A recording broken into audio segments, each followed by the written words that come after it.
Merci et bonjour, bon matin tout le monde. Je vais faire un petit survol sur les défis au niveau de la gestion des matières résiduelles. Comme vous avez pu voir dans les vidéos précédemment, j'ai intervenu dans certains milieux de travail qui sont impliqués dans la gestion des matières résiduelles et je vais vous présenter quelques belles photos que j'ai eu le plaisir de prendre lors de différentes interventions. Donc, pour ce matin, ça va vraiment être une petite mise en bouche, ça ne sera pas trop compliqué. Donc, pour débuter, en fait, c'est toujours intéressant de faire une certaine historique. C'est quoi l'historique de la gestion des déchets? Donc, il faut savoir que déjà au temps des Romains et des Égyptiens, il y avait le concept du pas dans ma cour. Donc, ils avaient déjà compris que cohabiter avec nos déchets, c'était pas toujours agréable, qu'il pouvait avoir des odeurs, mais qu'il y avait aussi d'autres nuisances, dont les vermines qui pouvaient décider de venir se promener. Donc, au temps des Romains et des Égyptiens, les déchets étaient amenés par les citoyens à l'extérieur des murs de la ville déjà. Par contre, au Moyen Âge, il y a eu un désintéressement important au niveau de la gestion des déchets. Donc, les gens jetaient les déchets directement dans les rues, les pots de chambre par la fenêtre, et il y avait des très mauvaises odeurs qui régnaient dans les villes au Moyen Âge. Et c'est Philippe Auguste qui était très tanné des odeurs et de la, on va dire, bouette qu'il y avait dans les rues, qui a décidé que peut-être si on pavait les rues, ça allait améliorer la situation. Je ne suis pas certaine que ça a amélioré tant que ça la situation, mais on a attendu quand même au 17e siècle pour commencer à penser qu'il était important de faire la collecte des déchets, donc de ramasser nos déchets pour pouvoir les amener à l'extérieur. Et c'est Eugène Poubelle, en fait, qui a mis en place un procédé dans lequel les déchets devaient aller dans un contenant. Et ce contenant-là, évidemment, bon, c'est nos merveilleuses poubelles d'aujourd'hui. Donc, on doit ça à Eugène qui nous a fourni ces différents outils là pour pouvoir gérer nos poubelles. On fait un bond dans le temps, puis on se ramasse au 20e siècle. Vous allez voir, j'ai mis 1900XX. C'est parce que je voulais parler de moi, puis je voulais pas vous dire de quelle époque j'étais. Donc, moi, dans mon temps, quand j'étais jeune, on avait une poubelle, un déchet. Tout allait à la même place. Hein? On n'avait pas plusieurs déchets. Je sais, les jeunes, vous connaissez pas ça, mais chez nous, c'était comme ça. On mettait ça dans la poubelle, hop, ça partait, ça disparaissait, on était content, on se compliquait pas la vie. Mais avec le temps, on s'est rendu compte que c'était pas tellement une bonne façon de faire. Et c'est en 1990 seulement qu'on a commencé à faire la collecte sélective ici au Québec. Donc, c'est quand même assez récent. Puis, je sais pas si vous vous rappelez, tantôt, on a dit que ça faisait à peu près 30 ans que l'IRSST s'intéressait à la gestion des poubelles, bien, ça date à peu près de la même époque. Donc, quand à l'IRSST, on a vu qu'il y avait des nouvelles façons de faire, ça nous a intéressés pour essayer de voir qu'est-ce qui pouvait se passer dans ces situations-là, dans ces milieux de travail-là. En 1998, on a eu l'apparition des premiers bacs bruns pour la collecte des matières organiques. Mais ce qu'il faut savoir, c'est qu'en 1923, donc hier, il y avait encore des villes qui instauraient l'utilisation des bacs bruns. Donc, en 1923, à Trois-Rivières, on mettait en place encore l'utilisation des bacs bruns. Donc, c'est pas fini. On continue à travailler vraiment dans la gestion des déchets. Et l'année prochaine, il va y avoir la modernisation de la consigne. Donc, il va y avoir de plus en plus de matériaux, de produits qui vont être consignés. En fait, tous les prêts à boire vont être consignés à partir de l'année prochaine. Donc, ce qui va nous amener d'autres situations, d'autres conditions, d'autres environnements de travail. Donc, petit historique là, très rapide. Avant de vous parler directement des défis en santé au travail dans la gestion des déchets, j'avais envie de vous parler un peu des différents incitatifs. Donc, qu'est-ce qui nous a incité en tant que communauté à vouloir mieux gérer nos déchets? Tout d'abord, c'est la peur. On a eu peur d'épuiser nos ressources naturelles. Donc, on avait peur de ne plus avoir d'armes, on avait peur d'épuiser les mines ou au niveau du pétrole là, pour les plastiques. Mais on avait aussi peur de ne plus avoir de place pour mettre nos déchets. Parce que à cette époque-là, tous nos déchets allaient à l'enfouissement. Donc, il fallait qu'on trouve des solutions. Donc, ça, c'est une de nos premières motivations, la peur de manquer de ressources. La deuxième motivation, c'était la pollution. Évidemment, quand on enfouit, il y a beaucoup de gaz à effet de serre qui sont produits. Ça a un impact évident sur les changements climatiques, mais il y a aussi un impact important sur la pollution des eaux. Donc, il y a beaucoup de plastique. Les îles de plastique du Pacifique Nord sont connues par tout le monde. Donc, on a des amoncellements de plastique qui se regroupent et qui polluent nos eaux. Et ça aussi, là, c'est quelque chose qu'il faut adresser et pour lesquels il faut faire quelque chose. Donc, ça aussi, c'était un deuxième incitatif, là, la pollution de notre environnement. Là, on sait que c'est très important. Tout le monde là, est intéressé par ça. Le troisième enjeu, c'était les enjeux sociaux. Donc, oui, la santé publique, si on a de la vermine qui vient dans nos déchets, bien, il peut y avoir des maladies. Il y a aussi des problèmes de nuisance, donc les odeurs. Les odeurs des déchets, ça sent pas bon. On veut pas avoir ça dans notre cour, on veut pas avoir ça près de chez nous. Donc, c'était là un autre des incitatifs importants. Donc, ici, on voit, en fait, 3 incitatifs, mais il y en a évidemment beaucoup d'autres incitatifs. J'ai juste sorti là, les 3 principaux. Et c'est pour ça que j'ai un peu appelé ma conférence « C'est plus difficile que de compter 1, 2, 3 ». C'est parce qu'aujourd'hui, j'avais pas le temps de faire le tour de toutes les problématiques, tout ce que j'ai vu au cours des 30 dernières années. Donc, je vous fais juste une petite mise en bouche, juste pour vous montrer un peu qu'est-ce qui se passe dans ces milieux de travail-là, puis qu'est-ce qui se passe là avec la gestion des déchets en SST. Donc, un des premiers constats que je voulais partager avec vous, je vous l'ai dit tantôt, moi, quand j'étais jeune, il y avait une poubelle, un déchet. Bon, avec le temps, on a voulu faire mieux, on a voulu s'améliorer, puis maintenant, la majorité des maisons au Québec ont 3 bacs. Donc, on a le bac brun pour l'organique, on a le bac gris ou noir pour le déchet ultime et le bleu ou le vert pour le recyclage. Mais ça ne s'arrête pas là. Non, il y a aussi les CDR, les déchets de la construction, de la rénovation et de la démolition. Il y a les serre-plus-à-rien. Sabrina va nous en parler cet après-midi, donc tout ce qui est électronique. Il y a aussi les encombrants, tout ce qui est trop gros pour rentrer dans notre charmante poubelle. Et il y a les déchets domestiques dangereux, les DDD. Puis à ça s'ajoute aussi là, toute la consigne. Mais qu'est-ce que ça a comme impact d'augmenter puis de vouloir toujours faire mieux puis de recycler plus au niveau de la santé et sécurité au travail? Tu sais, au niveau de l'environnement, on sait que c'est bon, on sait que c'est bien, mais au niveau de la santé au travail, ça fait quoi? Mais ce que ça fait, c'est que ça augmente les dangers auxquels nos travailleurs sont exposés, ça augmente les risques. Donc, dans les milieux de travail où il y a la gestion des déchets, bien, d'un endroit à un autre, les dangers ne sont pas les mêmes nécessairement. Donc, si on a manutentionné des encombrants, c'est beaucoup plus lourd que si on manutentionne des petits bacs. Et si on a à faire le traitement des déchets dangereux, bien, on n'a pas la même exposition que si on fait le recyclage. Donc, c'est toute cette diversité-là, cette complexité-là que ça va apporter dans nos milieux de travail si on augmente le type de déchets ou le type de contaminants qu'on veut traiter. Donc, il faut être allumé, il faut être ouvert à essayer d'investiguer c'est quoi les différents risques qui vont être rencontrés par nos travailleurs lorsqu'on veut mettre en place des nouvelles collectes ou des nouveaux traitements.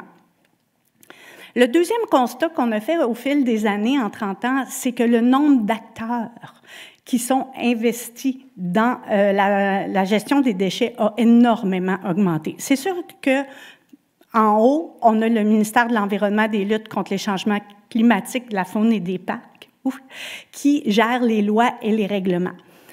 Un des organismes qui travaille beaucoup avec le ministère, c'est Recyc Québec. Mais Recyc Québec se limite aux 3 R.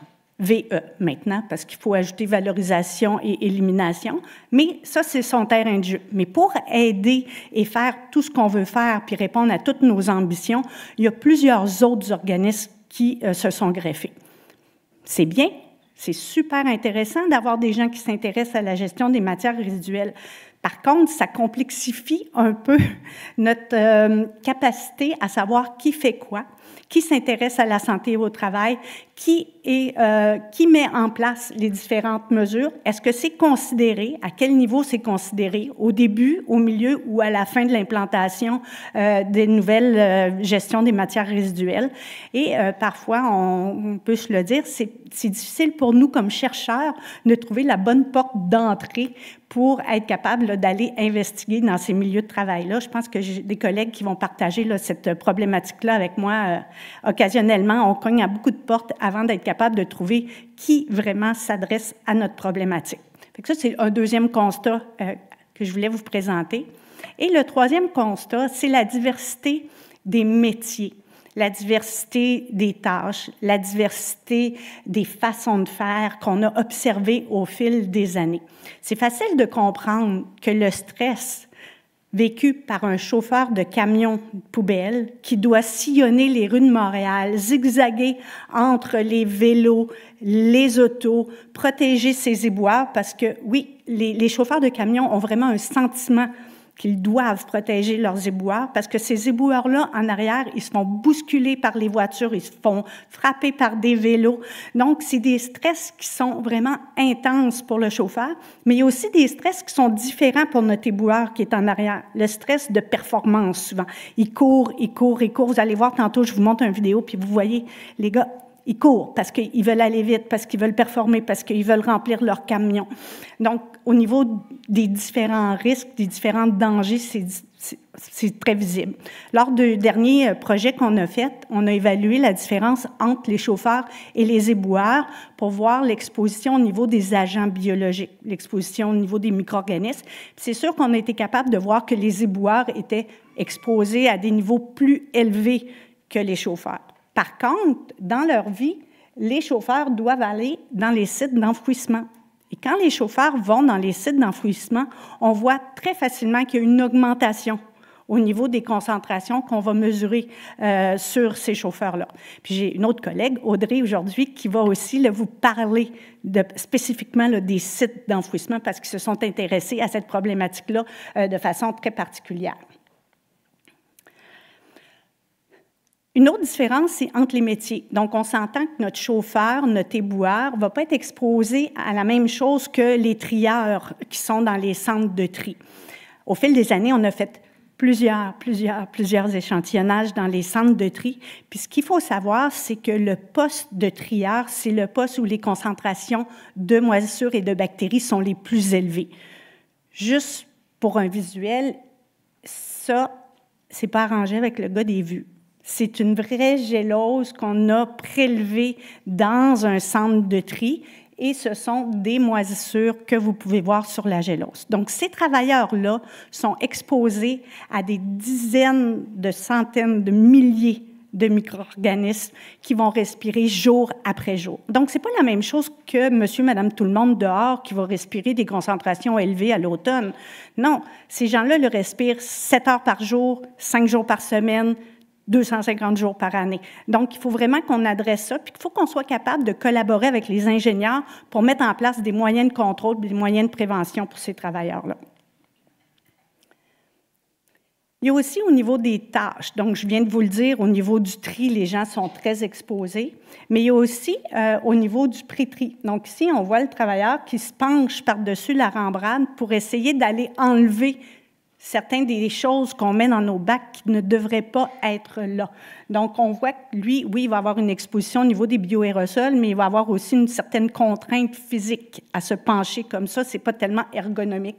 Et ici, on voit là, au niveau de l'expédition, donc on voit les tours de Pise, les tours de ballot, dans le fond, qui sont placés là, par le travailleur. Et certaines fois, ici sont très belles, mais certaines fois, ils vont avoir un petit peu une tendance à pencher. Donc, il y a une façon de travailler là, qu'il faut vraiment là, mettre en place ou regarder pour améliorer là, la santé et la sécurité dans ces endroits-là. Et il y a aussi les méthodes, les pratiques. Bon. Peut-être que vous ne me reconnaissez pas, là, mais ça, c'est moi. Au début de ma carrière, donc c'est au début des années 90, on était dans un centre de tri, de recyclage et de compost. Et à cette époque-là, le centre recevait les sacs poubelles Et les travailleurs qui sont ici en arrière de moi ouvraient les sacs poubelles pour essayer d'aller chercher les belles surprises. Les surprises étant les matériaux qui pouvaient être recyclés et compostés. On s'entend qu'on espère que c'est du temps révolu. Donc ça, c'était les pratiques dans le temps. Maintenant, on a nos bacs, on est très contents. Mais encore aujourd'hui, dans ces bacs-là, il y a des choses qui ne devraient pas être mises dans ces bacs-là. Puis tantôt, dans la vidéo, on a bien vu le gestionnaire qui disait que non, du chlore, ça ne va pas dans le bac de recyclage, puis des peintures non plus. Donc l'éducation citoyenne est très, très importante, encore et encore. Oui, pour l'environnement, mais moi, je vais vous dire beaucoup plus pour la santé et sécurité de nos travailleurs. Une autre différence, c'est l'évolution au niveau de la collecte. Donc, ce n'est pas la même chose si on utilise un camion qui a un bras assisté où le chauffeur est tout seul à ramasser ses bacs, comparé à un camion où on a déjà quand même la mécanisation et à un éboueur qui doit prendre à bras-le-corps les petits bacs pour être capable de le mettre dans son camion. Donc, on voit très bien ici qu'il y a différentes pratiques qui vont exposer de façon différente les travailleurs. Puis c'est ça qui est important d'améliorer et de juger et de critiquer pour être capable d'améliorer les conditions de travail de nos travailleurs. Donc ici, ce que je voulais vous montrer, c'est justement des travailleurs en action. Parce que, oui, il y a plusieurs membres de l'équipe au niveau des micro-organismes qui ont eu le privilège, pendant 2 étés, de suivre des camions poubelles pour regarder leur travail. Donc, ça, c'est exactement ce qu'on voyait.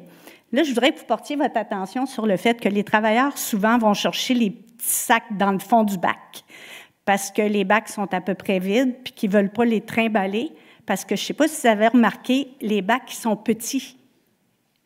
Fait que les gars, il faut qu'ils se penchent pour être capables de les traîner. Puis qu'est-ce qu'ils font souvent, c'est qu'ils ne les traînent pas, ils les prennent dans leurs bras. Fait que c'est encore très difficile. Fait que qui a pensé aux petits bacs bruns? Pas quelqu'un qui a pensé aux travailleurs, certains. Fait que si on avait pensé aux travailleurs, probablement que ce n'est pas des petits bacs bruns qu'on aurait mis, on aurait probablement instauré d'autres choses. On aurait vu différemment, on aurait innové pour essayer de limiter leur exposition. En terminant, ce que j'avais envie de faire, c'est vous montrer, faire un survol sur les différentes perspectives que je pense qui pourraient améliorer les conditions de nos travailleurs. Donc, la première, c'est beaucoup faire de la formation, sensibilisation et l'intégration. Intégrer la culture de la santé-sécurité au travail dans tous les organismes qui font de la gestion des matières résiduelles. Donc, la culture de la santé et sécurité au travail, il faut vraiment qu'on fasse des efforts particuliers pour la pousser, pour la promouvoir, pour l'intégrer. La deuxième chose, c'est évidemment l'innovation et la technologie. Il y a des nouvelles technologies au niveau de l'intelligence artificielle, au niveau de la robotique. C'est des outils qu'on peut facilement utiliser pour essayer de réduire l'exposition des travailleurs. Il faut les utiliser intelligemment. Il faut les utiliser en intégrant la culture de la santé et sécurité au travail, mais il y a des améliorations évidentes qui peuvent être faites. Et la troisième, c'est de faire la consultation des parties prenantes. Donc, il faut consulter les travailleuses et les travailleurs, les employeurs, les syndicats, c'est quoi leur réalité vraiment? Mais il faut aussi qu'eux consultent les experts en santé, sécurité au travail, les ingénieurs en procédés, puis en consultant tout le monde, il va y avoir des possibilités vraiment d'améliorer les conditions de travail des travailleurs et des travailleuses de ces milieux-là.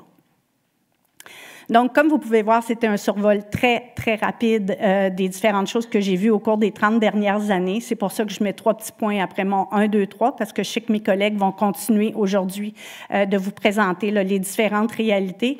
Mais c'est surtout parce que je veux aussi qu'on continue dans les prochaines années à regarder ce qui se passe dans nos milieux de travail, puis regarder la santé et sécurité du travail pour les gens qui font la gestion des matières résiduelles. Merci.